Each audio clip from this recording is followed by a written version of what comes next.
विद्यार्थियों, इस कक्षा में आप पढ़ने वाले हैं चित्राधारित वर्णनम, अर्थात चित्र के आधार पर चित्र को देखकर या चित्र के साथ साथ दी गई मंजूषा को पढ़ करके समझ करके कुछ वर्णन करना, कुछ लिखना, अर्थात कुछ ना कुछ वाक्य लिखना आपको निर्धारित किए गए हैं। बताते हैं आपको प्रश्न में कि कितने वाक्य आपको लिखने हैं।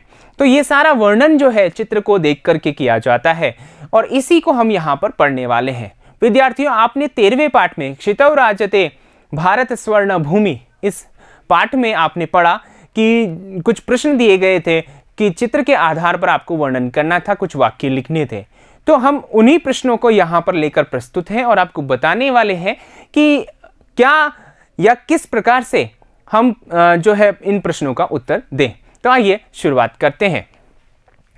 सबसे पहले देखिए विद्यार्थियों, आपके सामने चित्र है, ठीक है, और प्रश्न लिखा गया है कि चित्रम दृष्ट्वा, ठीक है ना, यहां पर देखना पाठात, क्या यहां पर पाठात, ठीक है, ये दे रखा है। अगर ये नहीं भी हो तो उपयुक्त पदानि गृहीत्वा वाक्य पूर्तिम कुरुता, ठीक है। यहां पर देखिए ये जो है, ठीक है, चित्र है आपके सामने और यहां ये वाक्य लिखे हुए हैं, ठीक है ना। यहां पर ये वाक्य लिखे हुए हैं तो रिक्त स्थान दे रखे हैं यहां पर, ठीक है, रिक्त स्थान दे रखे हैं, वाक्य पहले से है, लेकिन आपको मान लीजिए वाक्य लिखने हैं तो कैसे लिखेंगे आप इसको देखिए। आप देख रहे हैं कि नदी बह रही है, आप देख रहे हैं कि यहां बादल छाए हुए हैं, आप देख रहे हैं कि पर्वत दिखाई दे रहे हैं, ठीक है, आप देख रहे हैं कि यहां वृक्ष नजर आ रहे हैं, ठीक है। तो ऐसा चित्र को हमें देख करके वर्णन करना होता है। तो यहां पर देखिए पहला वाक्य क्या है, अस्मिन चित्रे एका नदी वहती, ठीक है, इस चित्र में एक नदी बह रही है, समझ में आ रहा है। फिर दूसरा वाक्य नदी पर्वतात निस्सरति, नदी कहां से निकल रही है, पर्वत से निकल रही है, ठीक है। तो फिर आगे देखिए नद्याः जलम पीयूष तुल्यम भवति, नदी का जल जो है वो अमृत के समान मीठा होता है या अमृत सा होता है। फिर है नद्या जलेन शस्य सेचनम भवति, नदी के जल से सस्य सेचन का मतलब है फसलों की सिंचाई होती है। फिर है भारतः तटीनाम भूमि अस्ति, भारत नदियों की भूमि है, ठीक है। तो यहां पर इस चित्र के आधार पर देखिए विद्यार्थियों, यहां पर ये उदाहरण के माध्यम से आपके अभ्यास के लिए रखा गया है कि इस 13वें पाठ में ये बताया गया है कि चित्र के आधार पर भी वर्णन किया जाता है, ठीक है, और ऐसे प्रश्न भी हो सकते हैं। तो आपने प्रश्न पढ़ा, ठीक है ना, और उपयुक्त पद लेकर के आपने इन रिक्त स्थानों की पूर्ति की जो कि पाठ में बताया गया है। लेकिन मैं आपको बता रहा हूं, मैंने आपको कहा कि यहां पर मान लीजिए पाठात नहीं हो, ठीक है, और यहां रिक्त स्थान नहीं हो, यानी कि ये सारे वाक्य हो ही नहीं, तो भी आपको अगर चित्र दे दिया जाए तो आप इस प्रकार वाक्य लिख सकते हैं या अपने द्वारा स्वरचित वाक्यों को लिख सकते हैं, ठीक है। बात समझ में आ रही ना विद्यार्थियों। तो यहां पर देखिए ऐसा प्रश्न हो गया पहला। अब यहां वाक्य पूर्ति पूछी थी चूंकि रिक्त स्थान दे रखा था, लेकिन इसके अलावा भी क्या प्रश्न हो सकता है वो भी आपको दे रखा है। तो आइए जानते हैं। तो यहां पर देखिए चित्राणि दृष्ट्वा मंजूषातः, वो पाठ से था, अब ये मंजूषा से है। उपयुक्त पदानि गृहीत्वा वाक्य पूर्तिम कुरुता, अब वाक्यों की पूर्ति करना है। चित्र आपने देख लिया, यहां अस्त्र शस्त्र बताए गए हैं, ठीक है ना, यानी कि यहां शस्त्र जो है वो बता रखे हैं और इनके माध्यम से मंजूषा भी दे रखी है, ठीक है। मंजूषा में कितने पद हैं, 1 2 3 4 5 6 पद हैं मंजूषा में, यानी कि वाक्य कितने होने वाले हैं, 6 वाक्य होने वाले हैं। तो यहां पर इस चित्र को देखा हमने, या अस्त्र शस्त्र नजर आ रहे हैं हमें और मंजूषा भी नजर आ रही है।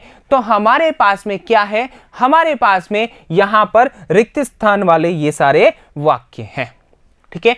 अब देखते हैं कि यहां कौन सा आएगा। तो आपको तो पता ही है क्योंकि आपने 13वें पाठ में पढ़ा है, लेकिन फिर से हम यहां पर अभ्यास करते हैं। अब कैसे हम मंजूषा को भरे रिक्त स्थानों में, यहां पर देखिए समझिए। पहले सबसे पहले आप वाक्य को पढ़िए और वाक्य को पढ़ने के बाद इन जो है मंजूषा में दिए गए पद उनको पढ़िए। यहां पर देखिए विद्यार्थियों, मंजूषा आपके सामने है, रिक्त स्थान आपके सामने है, तो हमें इस मंजूषा में दिए गए पदों को यहां पर भरना है। तो आइए शुरुआत करते हैं। पहला वाक्य देखिए, अस्मिन् चित्रे दृश्यन्ते, इस चित्र में दिखाई दे रहे हैं। अब प्रश्न उठता है क्या, तो यहां पर जितने सारे पद हैं, ठीक है, उनमें से एक एक पद को यहां पर हम लगा करके देखते हैं, जो सही होगा वो हम यहां पर भरेंगे, ठीक है। और यही सही तरीका है कि हमारे वाक्य जो रिक्त स्थान वाले हैं उनमें मंजूषा में दिए गए पदों को सही करके सही रूप से भर करके देखते हैं, मन में भर के देखते हैं, और जो सही होगा उसे हम यहां पर लिख देंगे, ठीक है। तो देखिए यहां पर इस चित्र में दिखाई दे रहे हैं, क्या दिखाई दे रहे हैं आपको, अस्त्र दिखाई दे रहे हैं ना। तो यहां पर अस्त्र कहां है, देखो अस्त्र यहां पर ही है और अस्त्राणी यहां पर है। तो यहां पर अस्त्र षष्ठी में है तो ये तो नहीं आएगा, प्रथमा वाला आएगा। तो प्रथमा वाला क्या है, अस्त्राणी। तो यहां पर क्या लिखेंगे, अस्त्राणी, ठीक है विद्यार्थियों, समझ में आ रहा है ना, ठीक है। फिर है एतेषाम अस्त्राणाम, इन अस्त्रों का, ठीक है, युद्धे भवति, युद्ध में होता है। युद्ध में क्या होता है, प्रयोग। तो यहां पर ये क्या है, प्रयोगः। तो यहां क्या आ जाएगा, प्रयोगः, ठीक है। यहां पर देखिए ग लिखा हुआ है ये, ठीक है, प्रयोगः। अरे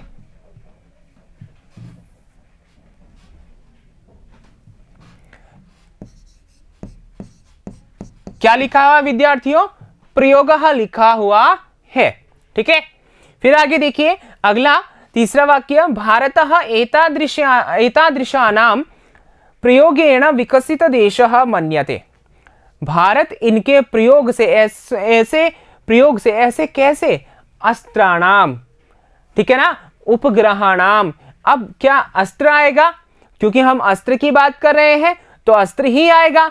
क्या उपग्रह आ सकता है क्या, जी हां आ सकता है, क्योंकि दोनों षष्ठी में है। लेकिन हमें पता करना है कि यहां पर कौन सा आएगा। पहली बात तो अस्त्रों की बात हो रही तो अस्त्र आएगा, ठीक है।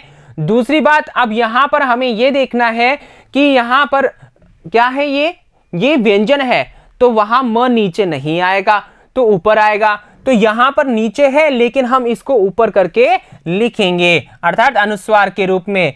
तो यहां हो जाएगा अस्त्राणाम, ठीक है। प्रयोगेण, अस्त्रों के प्रयोग से विकसित देश माना जाता है। फिर आगे देखिए, अत्रा नहीं है, यहां अत्र आएगा। अत्र परमाणु शक्ति प्रयोग अपि भवति, क्योंकि क्रिया नहीं है तो यहां क्या आएगा, भवति। ये हमने ले ही लिया है तो यहां भवति हमने लिख दिया, ठीक है, समझ में आ गया। फिर आगे देखिए, आधुनिकैः अस्त्रैः अस्मान शत्रुभ्य रक्षन्ति। आधुनिक अस्त्रों के द्वारा हमारे मतलब हमें या हम सबको सुरक्षित रखते हैं, रक्षा करते हैं। कौन रक्षा करते हैं, तो सैनिक रक्षा करते हैं। तो यहां पर क्या आ जाएगा, सैनिकाः, ठीक है, समझ में आ गया, सैनिकाः, ये हमने देखा यहां पर, ठीक है। अब आगे बचता क्या है, उपग्रहाणाम। तो ये जो बच गया है वो हमारे पास में यहां आ जाएगा। उपग्रहों की सहायता से बहुत सारे कार्य होते हैं। तो उपग्रहाणाम, उपग्रहाणाम, ठीक है ना, समझ में आ गया। तो यहां पर ये मंजूषा की सहायता से ये वाक्य पूरे हो गए। तो विद्यार्थियों हमने दो तरीके देखे। एक तो तरीका क्या देखा, रिक्त स्थान की पूर्ति करो, कैसे, पाठ के आधार पर, लेकिन पाठ नहीं हो तो चित्र को देख करके हमें वाक्य लिखने होते हैं। दूसरा तरीका हमने मंजूषा के आधार पर रिक्त स्थानों की पूर्ति देखी। क्या इसके अलावा भी प्रश्न हो सकता है, तो देखते हैं आगे। आगे देखिए, इसके उत्तर जो है इस प्रकार आ जाएंगे। जैसे हमने रिक्त स्थानों की पूर्ति की तो ये उत्तर इस प्रकार लिखे जाएंगे, ठीक है ना। अब यहां पर देखिए आगे चलते हैं। आगे ये प्रश्न इस प्रकार हो सकता है, चित्रम दृष्ट्वा संस्कृते पंचवाक्यानि लिखत। जी हां, ऐसा प्रश्न आपको पूछा जाएगा यहां पर कि चित्र को देखो और 5 वाक्य लिखो।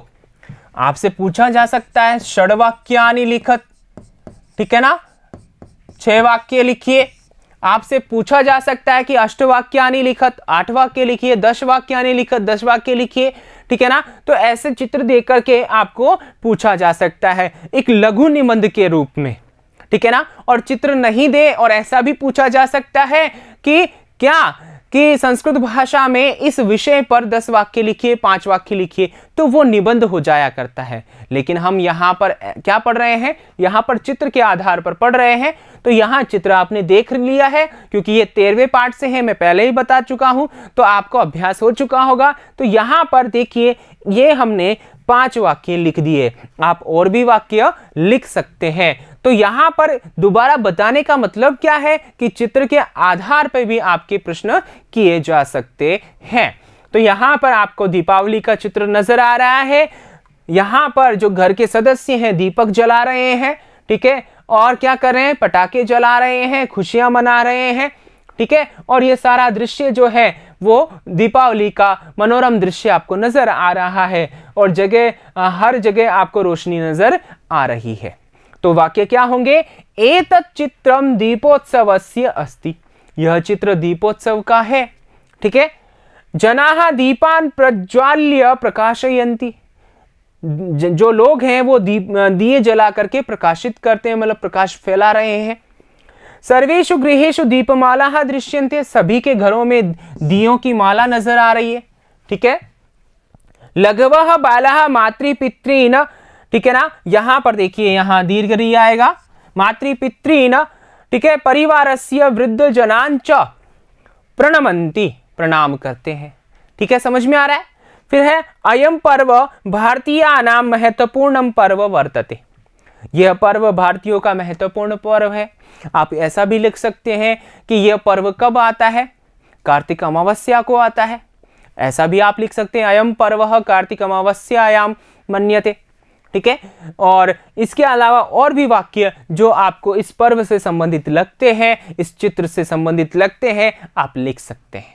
आगे बात समझ में। इसके अलावा यहां पर और चित्र भी हो सकता है, होली का चित्र भी हो सकता है, ठीक है ना। तो यहां पर चित्र को देख करके वाक्य लिखने हैं, ठीक है ना विद्यार्थियों। मुझे उम्मीद है कि आप लिख सकते हैं। आइए आगे चलते हैं। आगे देखिए, यहां पर ये चित्र देख रहे हैं, इसमें है चित्रम दृष्ट्वा संस्कृते पंचवाक्यानि लिखत, 5 वाक्य लिखने हैं। जैसा कि पहला प्रश्न था वैसे ही यहाँ पर प्रश्न दे दिया। तो ऐसा प्रश्न यहाँ पर देखिए, यहाँ राखी रक्षाबंधन से संबंधित चित्र है। इसके अलावा मैंने जैसा कि कहा और भी चित्र हो सकते हैं। तो यहाँ इससे संबंधित क्या हो सकता है कि एक बहन है, एक भाई है, और बहन भाई के राखी बांध रही है, रक्षा सूत्र बांध रही है, ठीक है ना। और गिफ्ट भी यहाँ पर रखा हुआ है, और पूजा की थाली भी रखी हुई है। तो यहां पर देखिए जो मैंने वाक्य लिखे हैं वो ये लिखे हैं, एतत् चित्रम रक्षाबंधनम इति पर्वणः वर्तते, यह चित्र रक्षाबंधन के पर्व का है। अस्मिन् दिवसे भगिनी भ्रातुः हस्ते रक्षासूत्रम बध्नाति, इस दिवस पर बहन भाई के हाथ पर रक्षा सूत्र बांधती है। अयम पर्व श्रावण मासस्य पूर्णिमायाम आगच्छति, यह पर्व श्रावण मास की पूर्णिमा को आता है। अयम दिवस शिक्षारंभस्य दिवसः मन्यते, यह दिवस शिक्षारंभ का यानी शिक्षा प्रारंभ करने का दिन माना जाता है, ऐसा कहते हैं। आप यहाँ ऐसा भी लिख सकते हो कि अयम दिवसः संस्कृत दिवसः इति रूपे अपि मन्यते, इस रूप में भी मनाया जा सकता है या जाता है, ठीक है। अयम पर्वः भ्रातु भगिन्य प्रेमणः पर्व वर्तते, यह पर्व भाई बहन के प्रेम का पर्व है, ठीक है ना। इसके अलावा और क्या वाक्य बना सकते हैं, 2 वाक्य, जैसे कि यहाँ पर देखिए, अस्मिन् चित्रे पूजा स्थालिका वर्तते, पूजा स्थालिका यानी कि पूजा की थाली रखी है। आप ये भी कह सकते हैं, अस्मिन् चित्रे उपहारम अपि दृश्यते, उपहार भी दिखाई दे रहा है, ठीक है ना, समझ में आ रहा है। तो यहां पर इस चित्र को या ऐसे किसी भी चित्र को देख करके आप चित्र आधारित वर्णन कर सकते हैं, ठीक है ना विद्यार्थियों। तो यहां पर देखिए अगला चित्र आ जाता है अपने पास में, और अगला चित्र देखिए यहां पर बड़ा सुंदर चित्र है। यहां है अत्र चित्रम दृष्ट्वा संस्कृत भाषायां पंचवाक्येषु प्रकृति वर्णनम कुरुता, इस प्रकार भी प्रश्न पूछा जा सकता है। 5 की जगह जैसा मैंने कहा 6 वाक्य भी आपसे पूछे जा सकते हैं, ठीक है। तो यहाँ पर प्रकृति देख ही रहे हैं आप, मनोरम दृश्य है, बाघ है, ठीक है ना, यहाँ पर हिरण है, मोर है, पक्षी है, यहाँ पर हरियाली है, ठीक है ना, पुष्प आ रहे हैं, लताएं हवा की मारी हिल रही है, ठीक है, ऐसे वर्णन कर सकते हैं। तो यहाँ देखिए मैंने जो वर्णन किया है, एतत् चित्रम वनस्य वर्तते, अत्र एकः सिंहः अस्ति, ठीक है, शेर आपको नजर आ रहा है। अत्र एकः हरिणः विश्रामं करोति, यहां पर हरिण भी है। एकः मयूरः नृत्यं करोति, यहाँ मोर है, नृत्य कर रहा है। वृक्षेषु पक्षिणः कूजन्ति, वृक्षों पर पक्षी कूज रहे हैं। इसके अलावा मैंने जैसा कि कहा एतत् चित्रं प्रकृतेः चित्रं वर्तते, ठीक है। अस्मिन् चित्रे मनोरमाः, ठीक है, वृक्षाः सन्ति, मनोरम वृक्ष है, ठीक है ना। अस्मिन् चित्रे पुष्पाणि विकसन्ति, ठीक है ना। लताः विहरन्ति।